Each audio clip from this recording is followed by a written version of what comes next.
раиси вилояти суғд Раҷабой Аҳмадзода дар шаҳри Панҷакент бо ҷараёни корҳои созандагӣ ва ободонӣ шинос шуд. Бояд қайд намуд, ки бахшида ба ҷашни 30-солагии истиқлолияти давлатии Ҷумҳурии Тоҷикистон бо дастуру супоришҳои асосгузори сулҳу ваҳдати миллӣ пешвои миллат муҳтарам Эмомалӣ Раҳмон сохта ба истифода додани 450 иншоотҳои ҷашнӣ дар шаҳри Панҷакент ба нақша гирифта шудааст, ки қисми зиёди корҳои ободонӣ ба анҷом расонида шуда мавриди истифода қарор гирифтанд. Земни сафари кории худ раиси вилояти суғд Раҷабой Аҳмадзода бо раванди корҳои сохтмонӣ маркази шаҳри Панҷакент, мақомоти иҷроии маҳаллии шаҳри Панҷакент, сохтмони муҷассамаи Шоҳи Исмоили Сомонӣ, майдони парчами миллӣ нишони давлатӣ ва бинои мақомоти маҳаллии шаҳри Панҷакент дар хиёбони Рудакӣ шинос шуд. Иттилоъ дода шуд, ки дар ин макон 90% корҳои сохтмонӣ ба анҷом расонида шуда, айни замон сохтмончиён аз пои сафолатчинӣ ва чороғонкунии майдони парчами миллӣ ва нишони давлатии Ҷумҳурии Тоҷикистон мебошанд. мувофиқи нақшаи тасдиқ гардида парчами миллӣ бо баландии 55 метр, нишони давлатӣ 21,5 метр ва муҷассамаи Шоҳ Исмоили Сомонӣ бо баландии 12,5 метр сохта ба истифода медиҳанд, ки ин тӯҳфаи арзанда ба кулли сокинони шаҳри Панҷакент мебошад. раиси вилоят ба мутасаддиён ва сохтмончиён дастур дод, ки ҳама корҳои сохтмонӣ бо сифати баланд ва дар муҳлати муайян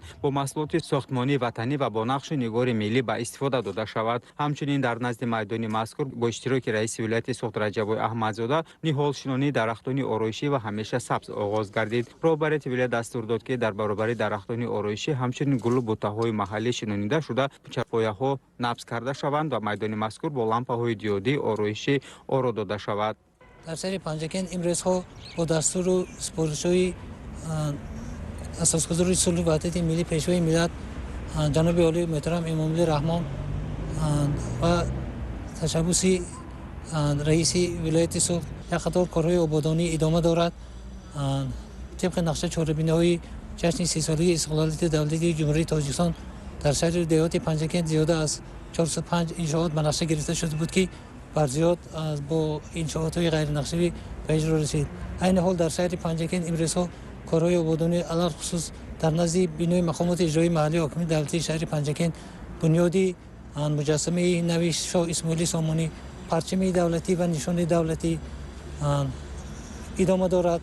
инчунин дар маркази шаҳр сохтмони бинои мактаби рақами 47, бинои таваллудхонаи шаҳрӣ, бинои ҳифзи иҷтимоӣ ва шуғли аҳолӣ, муҷассамаи китоб дар маркази шаҳр идома дорад. инчунин дар даромадгоҳи шаҳри Панҷакент аз ҷониби Самарқанд дарвозаи ғарбии шаҳр бунёди толори маҷлисгоҳ ва китобхонаю ошхона дар назди мактаби миёнаи рақами 72 шаҳраки Сараз идома дорад. ғайр аз ин дар кӯчаи хиёбонҳои шаҳри Панҷакент инчунин чароғонкунӣ, гулзоркунӣ ва имрӯзҳо оғоз шудааст, ниҳолчинонӣ рафта истодааст.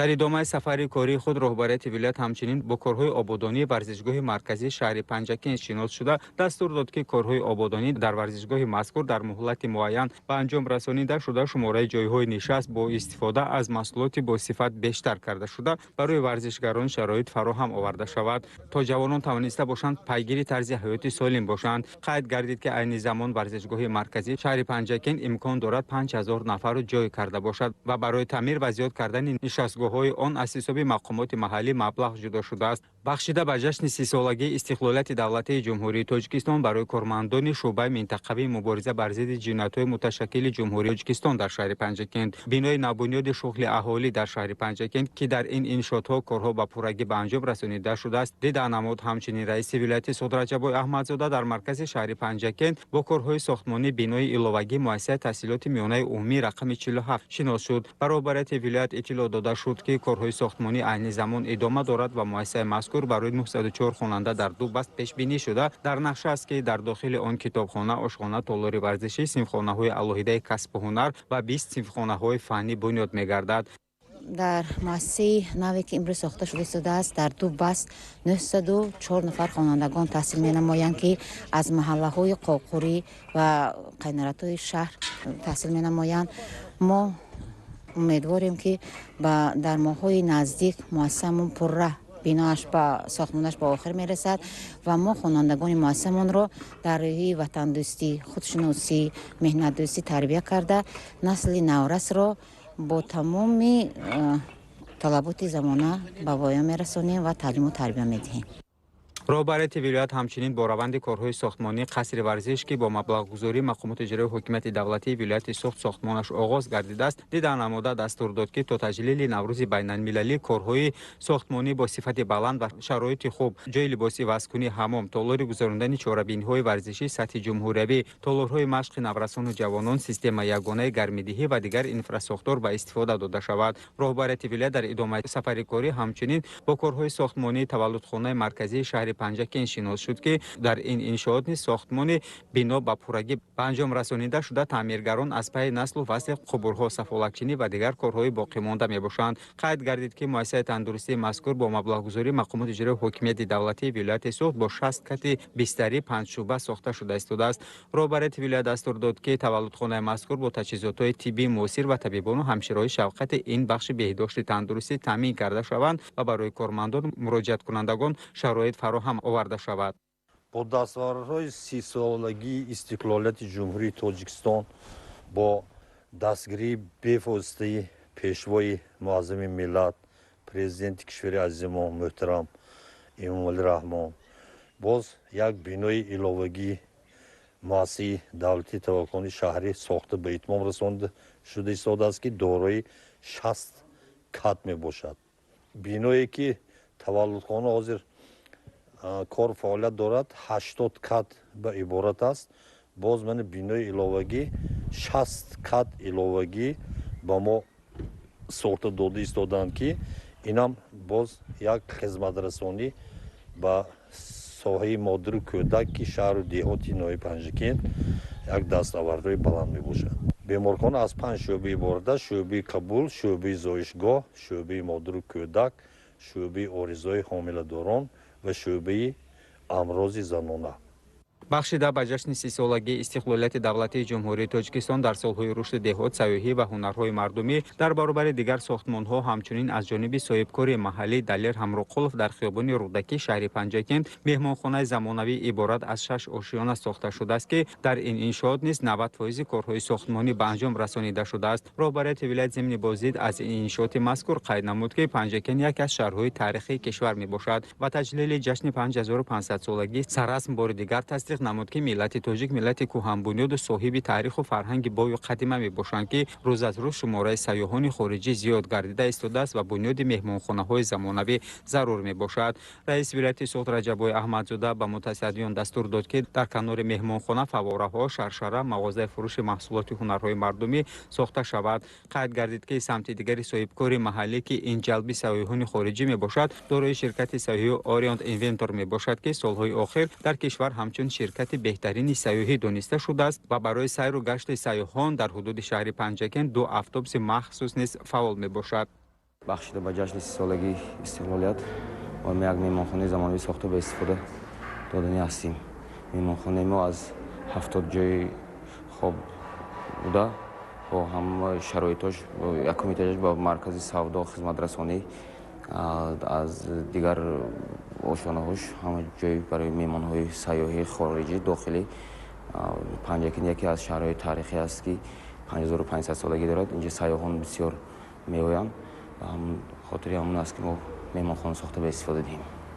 дар ҳамин кӯчаи марказии шаҳр соҳибкори маҳаллӣ бинои истиқоматии 9 ошиёнаро бунёд намудааст ки аз 80 хонаҳои 1, 2, 3 ва 4 ҳуҷрагӣ иборат мебошад. ба раиси вилоят иттилоъ дода шуд ки дар назар аст дар қабати аввали бинои мазкур маркази савдо, дармонгоҳи дандонпизишкӣ, сартарошхона, кошонаи ҳусни занона бо 20 ҷойи корӣ, дар қабати поёнӣ он таваққуфгоҳи нақлиётӣ барои 50 мошинҳои сабукрави сокинон мавриди истифода қарор мегирад. роҳбарияти вилоят дастур дод ки гирду атрофи бино чароғон ва дар канори он майдончаҳои варзишӣ барои наврасону ҷавонон сохта шавад. донишгоҳи давлатии омӯзгории шаҳри Панҷакен ки дар назди он парки технологии маърифатпарвар амал мекунад, тавонистааст дар баробари таҳсил ба донишҷӯёни худ касбу ҳунарро дар сехҳои махсус бо ҳунарҳои дузандагӣ, бофандагӣ, кулолгарӣ, истеҳсоли маҳсулоти сохтмонӣ ва ғайра ҷалб намояд. дар сехи истеҳсоли маҳсулоти сохтмонӣ 20 нафар бо ҷойи кор таъмин гашта 8 намуди маҳсулоти бетонӣ ва газобетонӣ истеҳсол менамоянд ки маҳсулоти зиёд дорад. дар сехи дузандагӣ бошад устодони бо таҷриба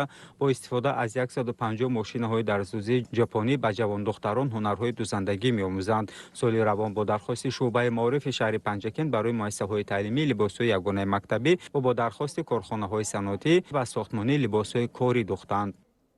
در اساس دستور سپارش‌های اساسگذار صلح و وحدت ملی پیشوای ملت محترم پرزیدنت جمهوری تاجیکستان امام علی رحمان برای تعلیم و تربیت درست دادن دختران و جوان دختران در نزد دانشکده آموزگاری تاجیکستان در شهر پنجکین سیخ دوزندگی گشوده شد که در آن دانشجو دختران ما در وقت‌های خالگی خود پس از درس‌ها با کسب دوزندگی مشغول می‌شوند. در دانشکده آموزگاری تاجیکستان در نزد پنجکین بغیر از سیخ دوزندگی باز با هنرهای مردمی با محفل بافندگی مشغول می‌شوند که به آن آموزگاران 10-15 نفر آموزگاران متصدی کرده شدند.